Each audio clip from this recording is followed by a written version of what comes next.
നമസ്കാരം. ജാതക കഥകളിലെ 43-ാമത്തെ കഥ ഇറച്ചിയും പരുന്തും. വഴിയരികിലുള്ള ഒരു ഇറച്ചിക്കടയിൽ നിന്ന് പരുന്ത് ഒരു കഷ്ണം ഇറച്ചി റാഞ്ചിയെടുത്തു. അതുമായി അവൻ പറക്കാൻ തുടങ്ങി. അപ്പോൾ മറ്റു പരുന്തുകൾ ചുറ്റും കൂടി. അവർ കൊക്കുകൊണ്ടും നഖം കൊണ്ടും അവനെ ആക്രമിച്ചു. വേദന സഹിക്കാതെ അവൻ ആ ഇറച്ചിക്കഷ്ണം താഴേക്കിട്ടു.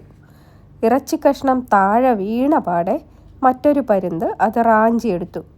അവനെയും മറ്റു പരുന്തുകളെല്ലാം കൂടി ആക്രമിച്ചു. കൊക്കും നഖവും കൊണ്ടുള്ള ആക്രമണത്തിൻ്റെ വേദന സഹിക്കാനാവാതെ അവനും ഇറച്ചിക്കഷ്ണം താഴെ കളഞ്ഞു. ഉടൻ തന്നെ ഒരു പരുന്ത് അത് കൈക്കലാക്കി.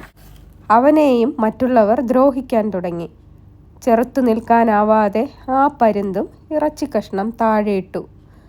അപ്പോഴാണ് ബോധിസത്വൻ അതുവഴി വന്നത്.